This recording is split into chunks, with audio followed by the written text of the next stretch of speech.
Hi, GVA, Mr. Rula here with today's edition of Story Time. Now, I am excited to continue another Dragon Masters series here. This is Land of the Spring Dragon. I'm going to continue with chapters 3 and 4 today. So, looking at my notes for chapter 3, it starts out here. Let's go over the problem and solution. Now, stories will have a problem and a solution in them, just like real life. Now, it's not always going to be neat and clean and easy solutions. Sometimes they're very complicated. Sometimes you don't totally solve your problems there, but typically that's how life works. We all have problems, we have to find solutions to them. So the problem in this story is that their city had been destroyed by the evil dragon and the evil wizard. Now what they have to do is find a solution to this and find a way to rebuild their city. Now they think they have a solution where the spring dragon could possibly help, but now they have to find the spring dragon, and that's what Drake is up to right now. So we all know Drake, main character in the whole series here. But we have a new character that we just got introduced to last chapter, and that's Breen. So we need to learn a little bit more about Breen. Of course, she is the Spring Dragon Master. And the Spring Dragon is named Fallon. And this one's a little more complicated than maybe finding Worm is. They're going to have to go to a special place and find him here. So what I'd like you to really focus on as we read this next chapter is how are they going to find Fallon?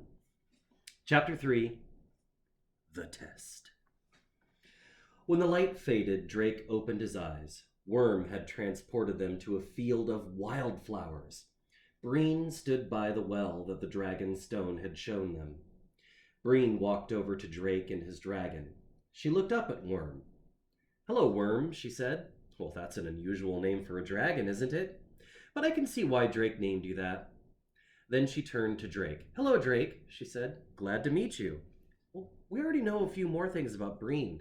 She seems very polite. She seems very respectful." "All right.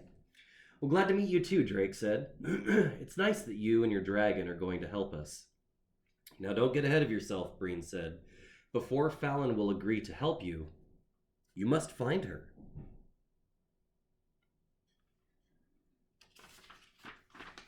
"Well, can't you just take me to her?" Drake asked.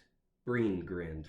"That would be too easy," she said. "To find Fallon, you'll have to use your courage and your wits, and you'll have to leave Worm behind." Drake's mouth dropped open. "What?" he asked. "Why?" "You need to do this on your own, Drake," Breen replied. "Besides, there is only room for one dragon in the fairy world."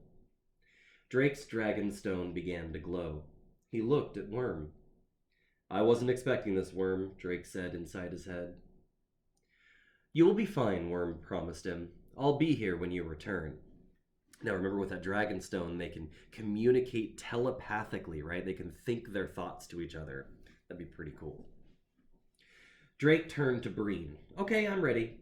I just hope it doesn't take too long to find Fallon. We need to get back to Bracken soon." "How long it takes depends on you," Breen told him. "I can get you started, but the rest is up to you. Now let the challenge begin." Breen skipped across the field, whistling a tune. All right. Now we're looking at chapter 4 here. Chapter 4 is the Fairy Mound. And let me look at my notes here. Oh yeah, okay, so we have some complications. So not only do stories in real life have problems and solutions, sometimes there are complications, things that make it more challenging for you as you go. And we know some of the complications here is, well, he's got to leave Worm behind. And he must use his courage and his wits. So there's going to be some kind of a test going on in there. All right, well, they're going to have to venture into the fairy world here. And I want you to pay attention this time to who they meet. Chapter 4, The Fairy Mound. Drake followed Breen to a small grassy hill. "This is a fairy mound," Breen explained. "I've heard of that," Drake said. "My mother used to tell me stories about a secret fairy world. She said the fairy mound was the way to get in. But I never believed her stories were true." Breen smiled. "I bet you didn't believe in dragons either until you saw one." Drake smiled back. "No, I guess I didn't." "There are many different kinds of fairies in this secret world," Breen told him. She touched her dragon stone, and then it glowed. Then a hole opened up in the hill.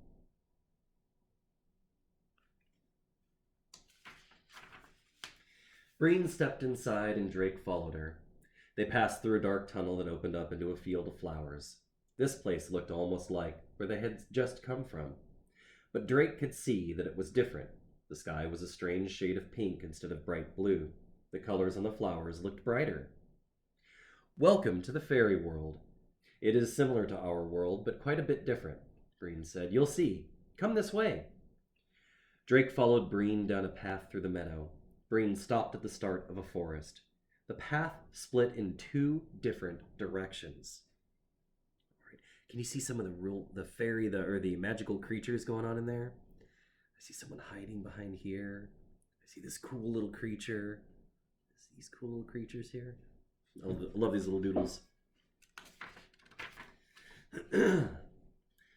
Which way do we go? Drake asked. Breen stepped to the side. Well, that's up to you, Drake. Pardon me. Drake looked down the two paths. They both led into the woods. How do I know which path will lead us to Fallon? He wondered. Make up your mind, Drake, Breen said in a teasing voice. Hurry now. Which will it be? Drake took a deep breath.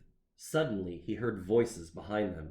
He turned to see a group of tiny men, none of them higher than Drake's knees, marching toward them. Each one had a white beard and wore a green shirt, green pants, and a pointy red cap. Here we go marching on, here and there, and over and yon, they sang.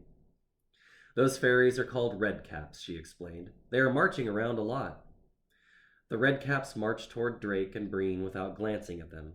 When they reached the fork in the road, they marched down the path on the right. Then they stopped. All at once, they turned to face Drake. Follow us, they cried.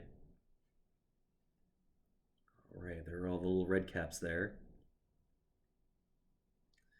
And of course, he had to choose. All right, folks, that is it for chapters 3 and 4. We'll pick up with 5 and 6 another time. All right, folks, you take good care.